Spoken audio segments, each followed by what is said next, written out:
If you're going to be a gangster, be one 24 hours a day. That may mean that you have to walk heavy. To walk heavy means you're carrying. Your footsteps leave a larger print. I walk heavy because it's a dangerous world that I live in.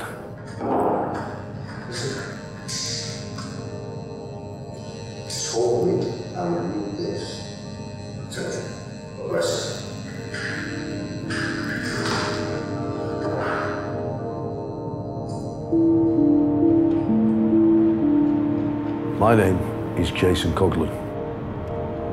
In my early 20s, I was classified as Britain's most dangerous man. But it doesn't last forever. In 1999, I was convicted of an armed robbery, 12-year sentence. I studied law while I was doing my long stretch. When I started studying it and realised that I could use the law against the authorities, I became passionate about it really quickly. I sued the prison service 5 times and won 5 out of 5. When I did finally get released, I went to Spain. And that's when I decided I'm going to start J. Cog Law. If you are a foreigner here, you will get a lower standard of justice, and I thought there's got to be a better way. If only I can make it better, and I have made it. J. Cog Law. All right, kid. I just don't want you to get disappointed, that's all. All right, brother.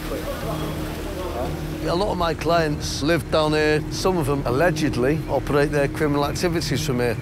The idea that someone can go and get something and all of a sudden, overnight, have this. That's what crime offers. When I was a bank robber, every single time that I went out, I wanted to nick £1 million. Now I'm earning. And it feels so much fucking better.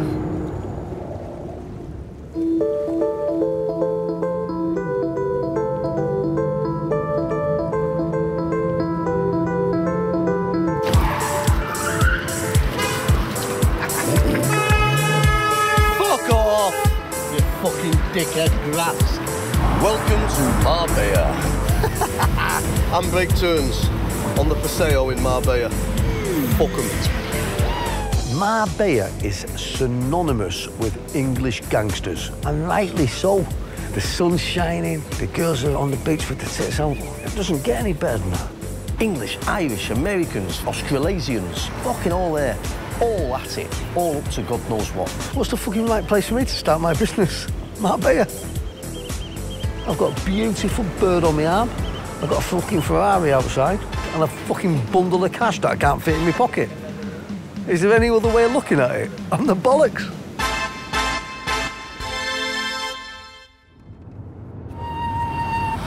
Hola, Patricia.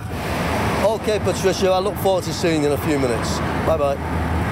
That's the journalist from El País. She's come down today to do an article about us.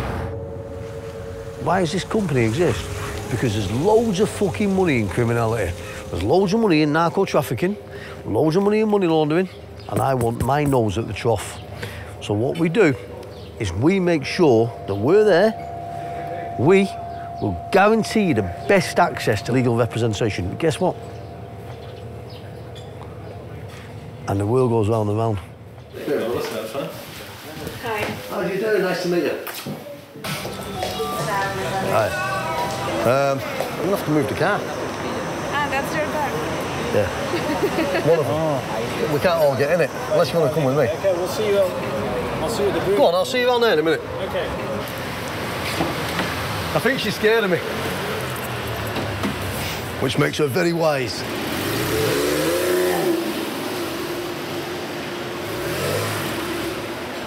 Yes, and I want to tell me all your story. Since you were a villain. Since I was a villain. Who said I've stopped being one? I didn't consider myself a villain when I was a kid and I was out doing naughty things. I thought I was a kid doing naughty things.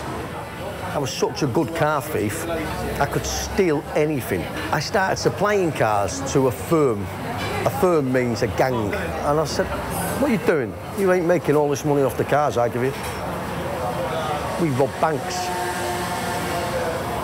Yeah? Like on the films. I want to be a bank robber. Of course I do. I got a top loud voice for it. Listen, everyone lie down and get on the floor. Ooh, come on then. I'm there with a bag of cash, sometimes too heavy to lift up. You feel fucking fantastic. So you shot someone? I've never shot anybody on a bank robbery. Jason's not a qualified lawyer, neither in the UK nor in Spain, but he fills a gap which very few lawyers actually do, and that's the confidence gap. He is the person who clients would call whenever they need information from the lawyers. He works with several lawyers, we are one of them, but there are 4 or 5 other firms he works with. So he finds a firm that is more suitable for the specific requirement of the client. In the 1990s, I get here, I'd buy myself a bike and my Ferrari. You wouldn't get nicked, and there was no extradition. Is that the right impression, that? Things weren't like they are now. The weight of how you are being pursued, monitored. Operation Captura, Crime Stoppers campaign targeting British criminals living abroad. On the Spanish costas, 53 have been arrested after anonymous calls and tip-offs. British criminals are becoming more and more unwelcome. It just makes more sense to villains to have someone like me looking after them and representing them.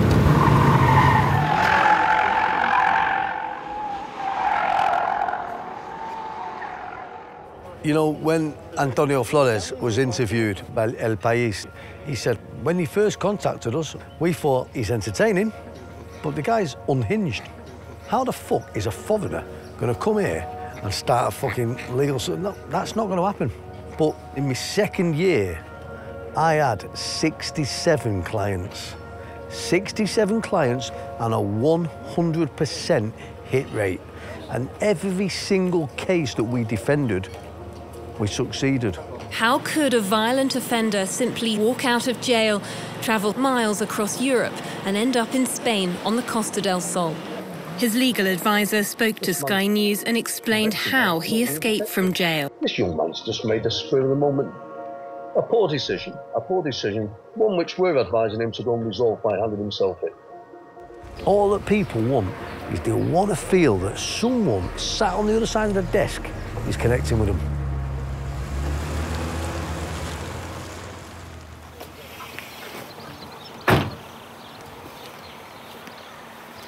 Right behind us is Centro Penitenciario, Malaga. And if you look at the blue windows, the third one along is the one I was in. I was in there for 10 months. There's a lot of boilings, stabbings. It's a very frequent event, it happens every day. We've got in excess of 20 plus clients in there. Foreigners that hadn't done the experience I'd had, they definitely seemed to find it a more daunting proposition. I'm a person who's spent a long, long time in prison. I'm very sympathetic to prisoners and to their plight. And if I hear a story about someone I can genuinely help, well, then I'm happy to do that. When you've not got access to telephones or the internet, just to try and locate a good lawyer is impossible. And that's why when I got out of there, I started JCOG Law.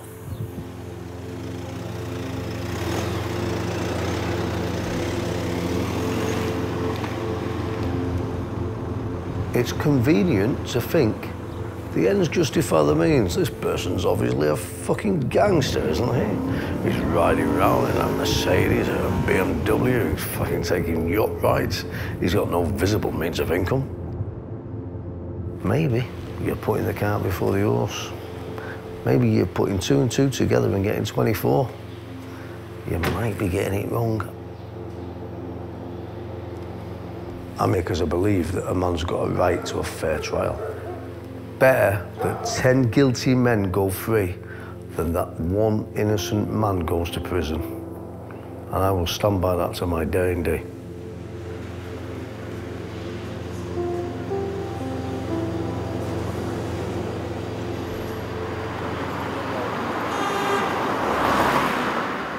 Here in Marbella, I enjoy being Jason Coughlin from JCOG Law. Great in the daytime in certain situations. But walking around the streets at night, no one knows who I am, and no one gives a fuck. And I like it. Yo nunca pasada ve una culo mira. Que baile. I'm so hurt to think that you lied to me. I've been to prison 8 different occasions. Things don't move on for people when they're in prison, especially in a long-term maximum security prison, because you're so far removed from society. I only did 8 years out of the 12, but that's almost a decade in the garbage can.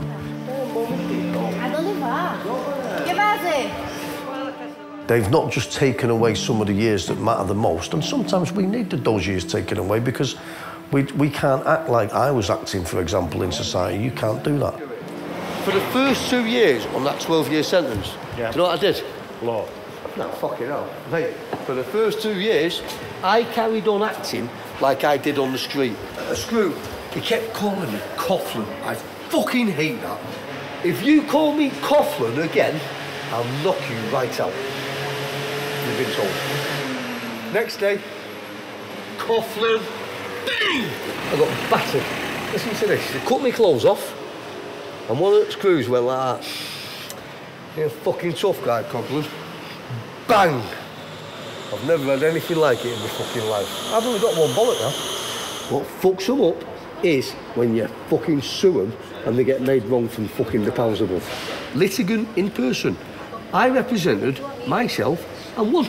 And that's why I'm excited about trying to do something about it.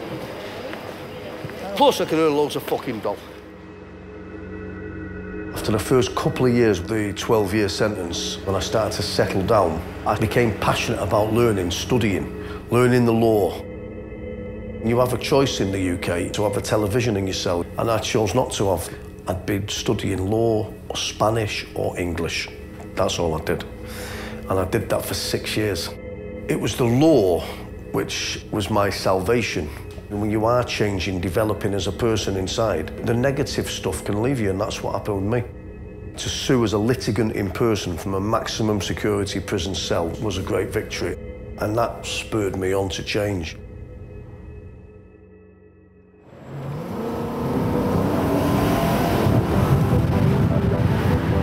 Why were you going so fast, Mr. Coughlin? Because, Your Honour, I couldn't hear the engine unless I did, and I fucking love the sound of it. Oh. Fair enough. It don't get any better than that, mate. Except for when my little Stephanie's going to be sat next to me, innit? You can have all these dolly birds in here from my babe and all that bollocks. They ain't got a fucking patch on her. She's more than I fucking deserve and all that. Can you say, baby?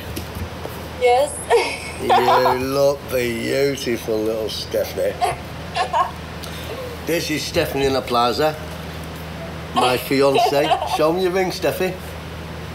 Show your ring, baby. Yeah, a big diamond on there. I was reticent about asking her to marry me because I know that she is more than I deserve. But I asked her and she said yes, and she made me the happiest man in the world. I'm sort of getting it all of a sudden, whereas I've missed it. And it's probably through years and years in prison. Which was my fucking problem, obviously, but the thing is, I'm getting it now. I'm getting it. It's a fucking hell, what matters more? This is all beautiful, isn't it? But if there's no one to share it with, you're kind of missing out on something, aren't you? You little fucker.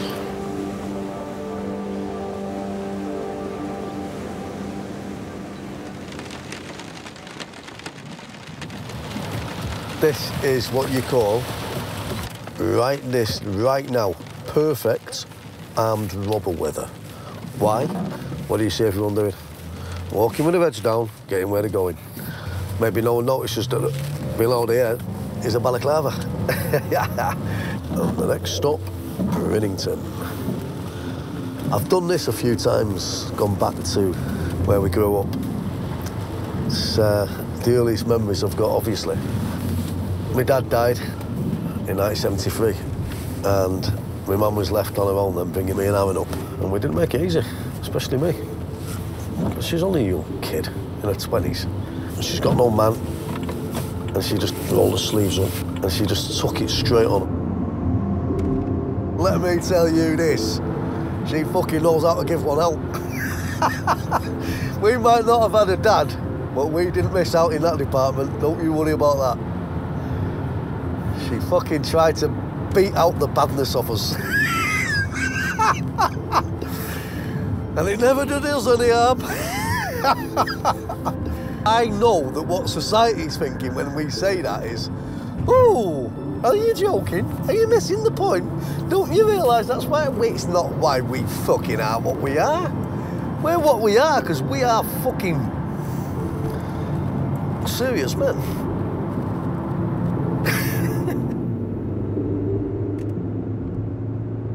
People you're seeing up here now, mate, these are proper Briniites. Kids from the council estate that don't give a fuck.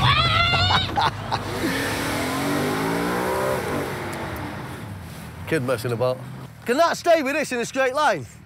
Yeah. Go on, let's have a look now.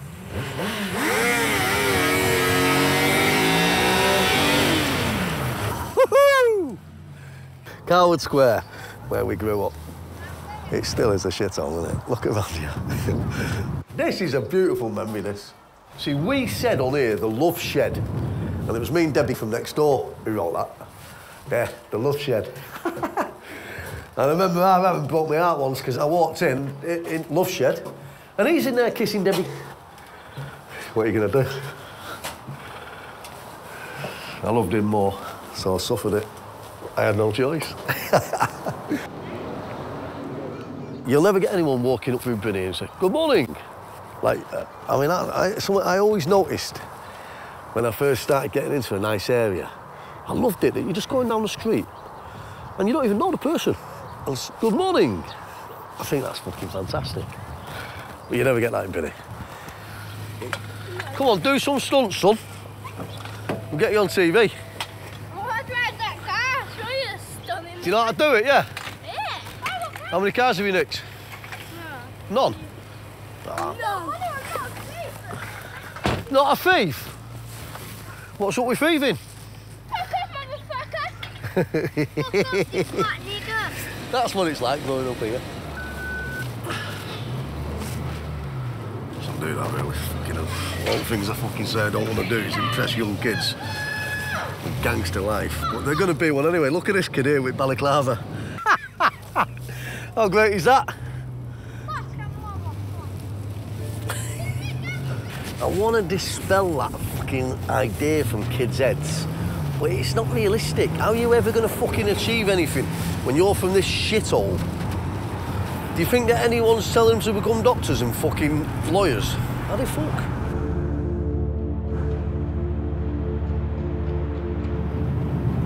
This is Deansgate now in Manchester. I love this area. It just means a lot to me. This used to feel like it absolutely belonged to us. I'm on about the bars and the clubs. Me, Paul Doyle, Paul Massey, was going out and making our fucking name.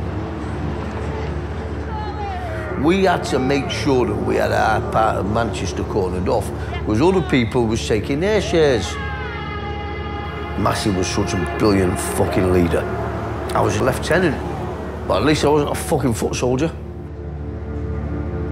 Let's take you to a place that's been special to me from being a young man, and it's the Hacienda.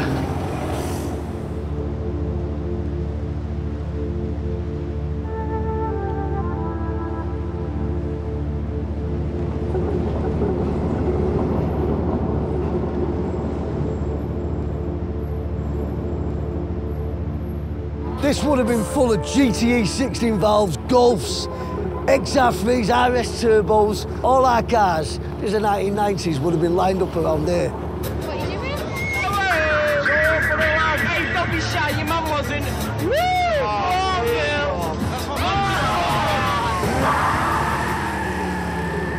I got a lot to say about this place. There's so many fucking stories, there's so many time we spent here. A particular time that I remember, which I can never fucking forget, on account of the fact that every time I look in the mirror, I'm greeted by this fucking scar on my head. And that happened here in the Hacienda. There was kids in there selling ecstasy tablets. I've walked over to these kids. We're on to you, you fucking dickheads. And this motherfucker has hit me with a champagne bottle. Bang! They were swamped. Everyone's getting battered, stabbed. Gunshots fucking ringing out. Everyone's fucking trying to get out of the place at once. But the kid who's had me, he's grabbed. When we started Jacob Law, Paul Massey was one of the people who helped me raise some money to get it in, and without Paul it wouldn't have happened. The idea of someone who was once a villain all of a sudden coming out of prison and starting an international law firm, people are going to say, is he having a laugh? But Paul believed in me, he's known me a long time. When I was doing my 12 years, Paul coincidentally was also doing 12 years.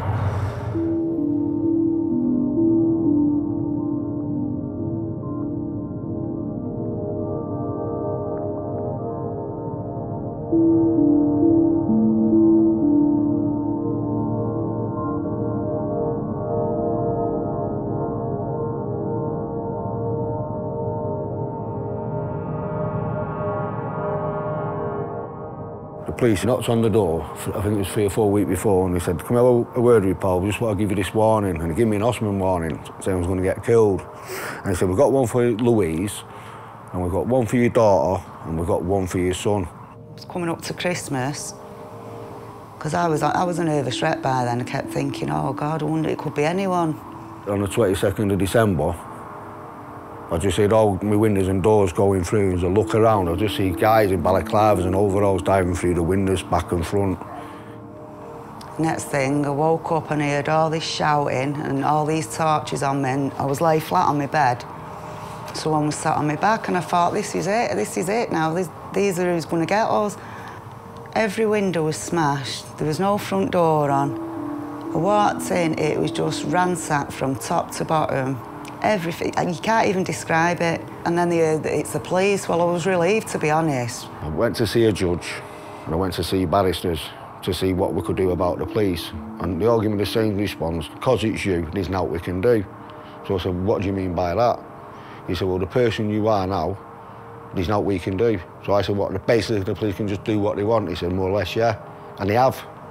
But don't you worry, Mr. Coglan's going to take care of all this and show what they've done. It's only time, and he's going to make sure that a lot of other things are going to be taken care of. I'm at the airport, Princess. I'll be there tomorrow night, darling, about 11 o'clock in Manila.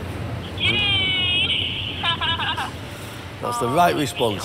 Good night, Princess. Take care. Good night, baby. Nice flight. Bye-bye. Good night. And here I go, to marry little Stephanie in the plaza.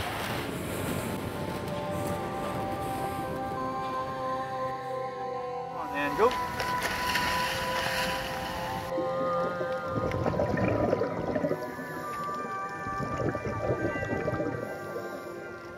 Getting back to her felt like getting home. She brings a tear to my eyes when I seen her. She's so sweet. And all my fucking troubles was gone when I was beside her again. But you can have all the genuine tension in the world. But what actually happened, I'm ashamed to say, is that when we got back to Manila, I started getting on a different path. I started going out and living the fucking high life. I'm not coming home for 3 or 4 days. And then we broke up and got back together and broke up again.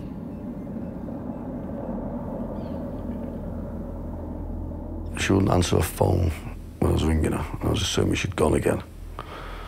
And I brought 3 girls back to the apartment.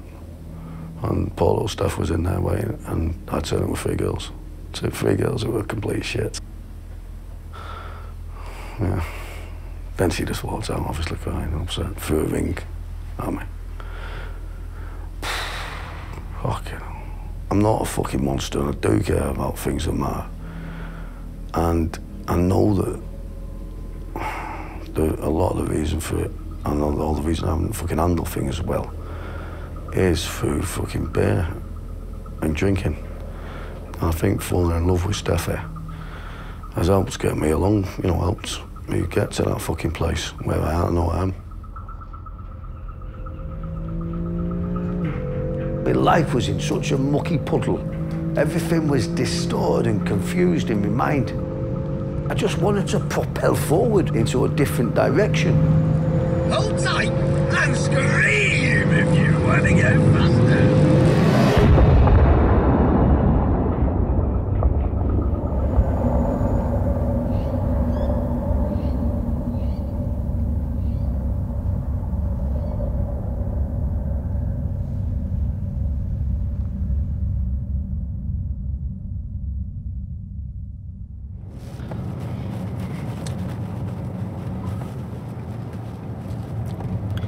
I don't think you can beat our English countryside anywhere else.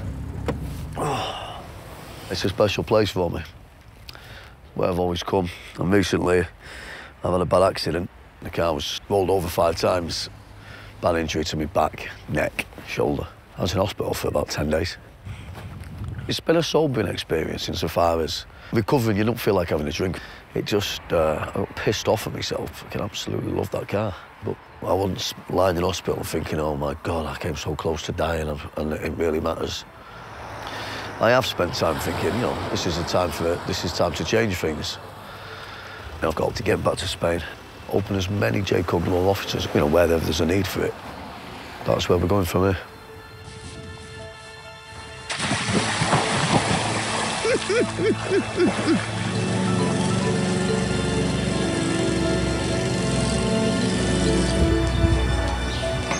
That's it now, yeah? Come here. How cute is he? It's boiling hot. I'm uncomfortable. I'm gonna have to take my t-shirt off and go jump in the fucking swimming pool.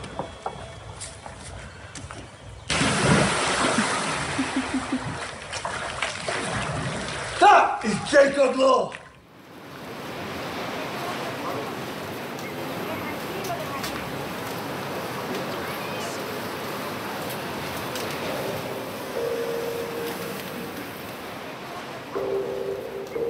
Isn't it great? Watch this for a fucking getaway car. Guapo. Gracias, guapo. I see you. I love animals. Animals don't betray you. That car I smashed up cost me £70,000. I hit that wall at 112 miles an hour. I'm going to go to jail a little bit, only for a few months. Right, is that on the record? Yeah, I'm going to have to go to jail. It's a short-term sentence. I've never had anything like that. I've just been always category A, maximum security. So I'm going to find this like a little novelty. It's going to be nice. The thing is this, because years and years in maximum security prison, thinking, you know what, this is fucking shit. But one day, I'm going to get out of here. And I fucking make sure I fucking see life. And look at me. I travel all over the world, got a top little business. And more importantly than any of that, I try and contribute something and give something back. It fucking matters.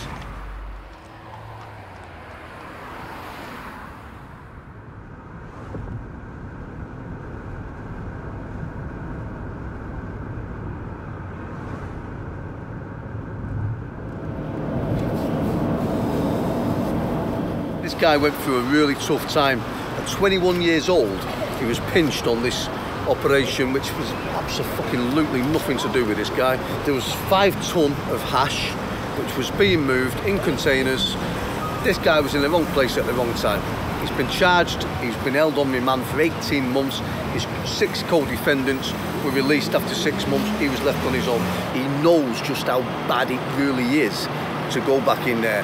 Coming to Spain and then being dumped into a society of people in a jail where you're in for all types of things. It's bad. I was on one wing and I remember a guy, I think he was an Italian guy, every morning and you'd hear him squealing inside in the cell and obviously you know what's happening straight away, and he used to get that every single morning, and to just sit there and think, if that was me, you know what I mean, you'd be just to think in your head, you know what's going on. You know what the reality is? You know when you hear someone getting fucked like that, or whatever else they're getting, you know what you're really thinking? Better him than me.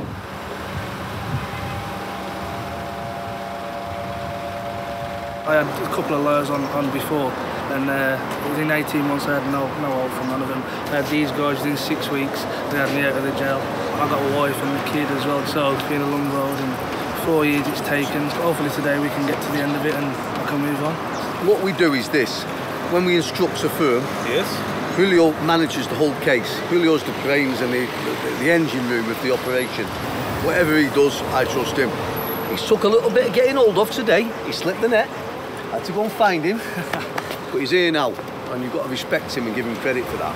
These gentlemen have worked this out. You're going to come in here and you are walking out. You're satisfied that this is nailed on. Of course. So that's good enough for me.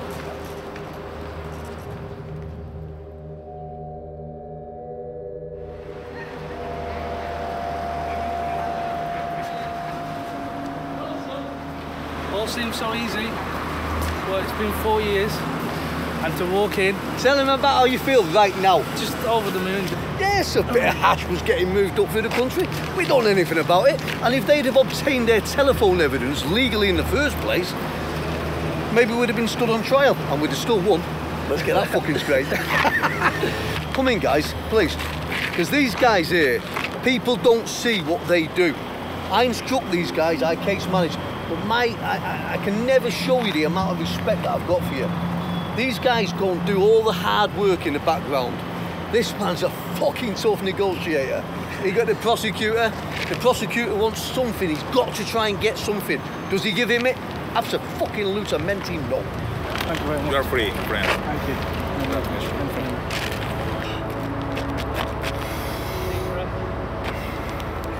I get a kick out of helping boys like Brad. I've been there, I've done it. You always need someone, but you don't always get them. Someone to put their hand out and pull you up when you're on the floor. And that's what J. Coglow's all about.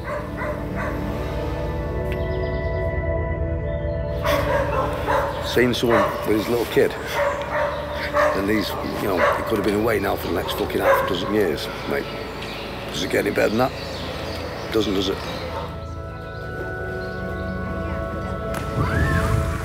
When I think about the rest of my life, the things that are important to me, my family, they're number one. Spending time with a little boy and you see him happy, that's special.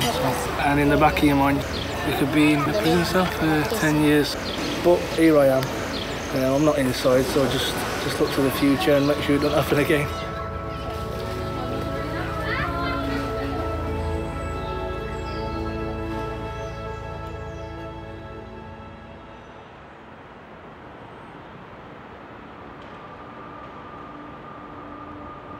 K103. Your music, your life. A murder investigation's underway after Salford's so-called Mr. Big was shot dead outside his home last night. Paul Mass is believed to have been killed in a targeted attack in Clifton. The 55-year-old managed to dial 999 saying he'd been shot, but he died from his injuries. Detectives are urging anyone with information to come forward. Ben had a really nice day and had a phone call. A really close friend of ours. He said, Paul's just got it.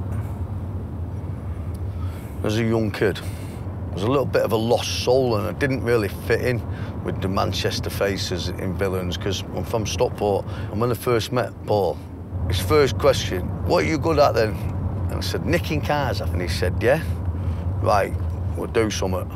And he wired me up with these kids nicking cars. I wanted people to know who I was. And you take things like that from looking at people like Paul.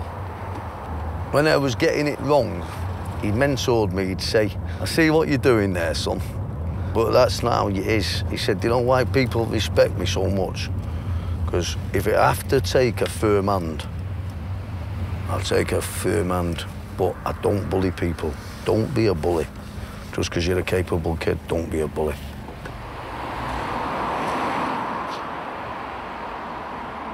You're absolutely doing brilliant. That's where he's come from, the gun room. If you go through the graveyard, there's a big field at the back. He's been waiting there. He's pulled up, and that's where his body was, just there. 4 times he's been shot, but the ones that killed him was the one through his chest. But they cleaned it all up and that last night, that washed all the walls, everything. It just feels like I'm talking about what's happened to someone else's family, do you know what I mean? I know. Even seeing this now, it's not doing anything, I just feel nothing, like, it's gutted. And what's going to happen is, all of a sudden, it's going to catch up with you a little bit and you've got to be ready for it, mate. Yeah. I just want to see him just one little bit. Come here, you. Come here. Come on. Just one more conversation.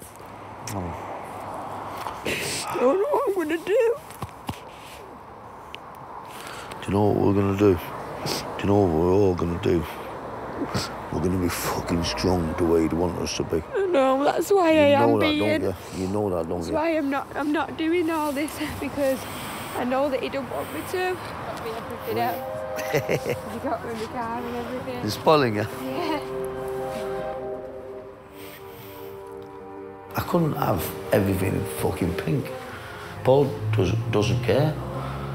As long as the people that he loves are happy, he'll suffer it. Even pink. Fucking pink. That's what my friend was. He's dancing like that. That is fucking mint.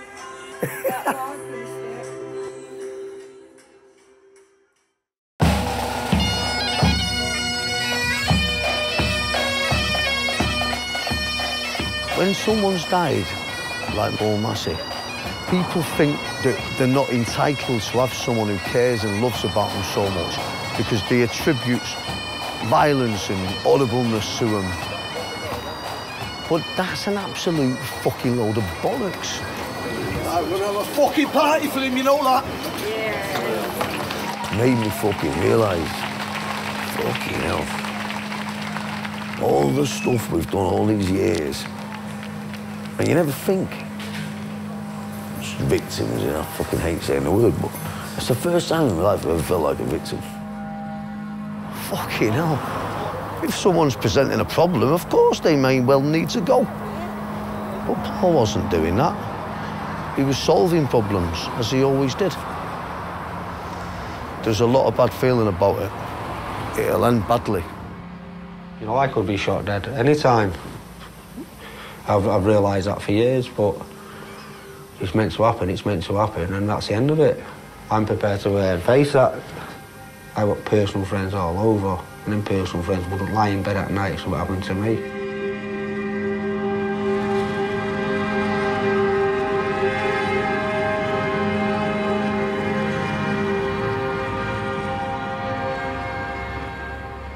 I loved the guy. I can't even fucking speak.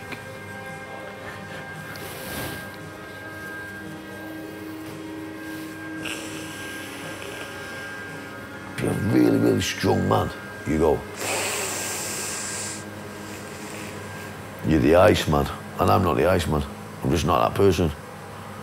I've just absolutely been wearing it. I'm gonna have to fuck off, mate, Ace. I've fucking had enough of this. Really? All right, mate.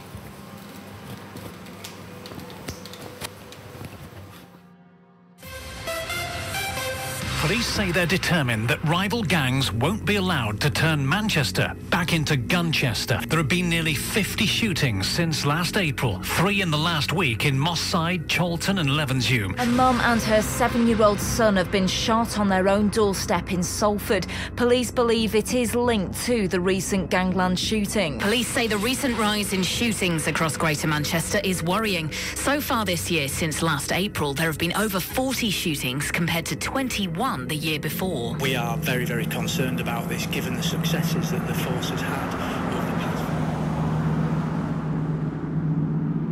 past. Paul always said what would happen if he wasn't around to stabilise things.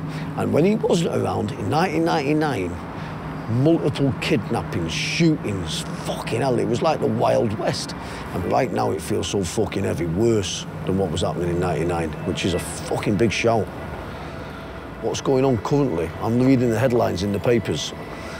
I'm ashamed that I could have ever fucking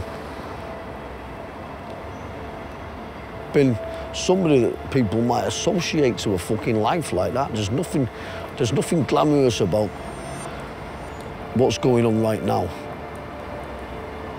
I'm definitely a generation away from the people that are fucking now running round. I'm so fucking glad and grateful for the fact that my life isn't here anymore. I believe now more so than ever, after losing Paul, if you was ever a gangster, you may well grow and develop and fucking take a different path. But other people won't see it that way necessarily. You always need to be fucking looking over your shoulder.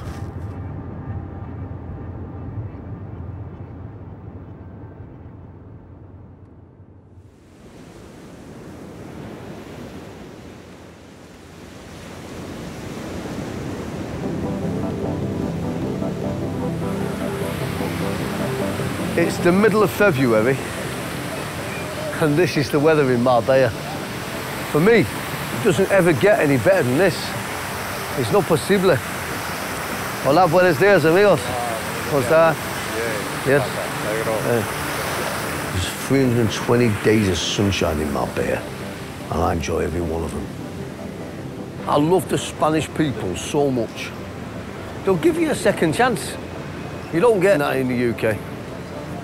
Traditionally, Spanish people would never want to attach themselves to someone like me. Antonio Flores, he's seen something in me, and he decided to give me a chance. And without him giving me a chance, I wouldn't have been able to get Jacob Law off the ground. Well, Jason, this all takes us back to the day you wrote and sent us a letter from Ella in prison. Do you remember? Yeah. And that letter really, you know, caught our attention. Do you keep that? Yeah. That'd be fantastic. Let me just check. I'll check, yeah? I didn't know he had stuff like that. That's nice, isn't it? Of course, please. This is the defence that got me out of jail. I think that's fucking superb. I can't believe you've got that. I wrote everything on a ruler. I put a ruler down on a piece of paper, and I marked it out with little half-centimetre squares so that I didn't make it all skew-if. And if I got a mistake, I'm not going to scribble something out, so I just fucking started again on a different page. I thought as soon as he was out, he would forget about all of this and maybe just go back to the UK or go to Thailand or go somewhere else and disappear and not have anything more to do with Spain. But on the contrary, you know, he fought the system back by doing it legally and helping other people.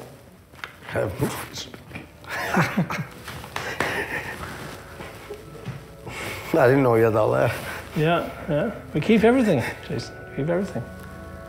I just didn't know you had that. And taking me back to that part of the story, and even you speak like that. See, not many people can make Jason cry. You fucker. Come on, you.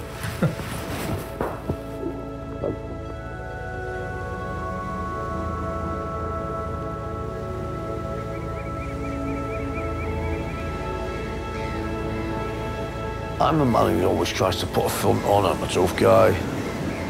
I tried to portray an image that I felt was right for what I wanted people to see in a film. I don't want to always be known as fucking whatever I did in the 1990s. I want to move on. And I've tried my hardest to do this. I'm not just going to fucking leave this. I'm going to fucking come out and I'm going to do what I said I'd do. I'm going to help him. I'm going to help him.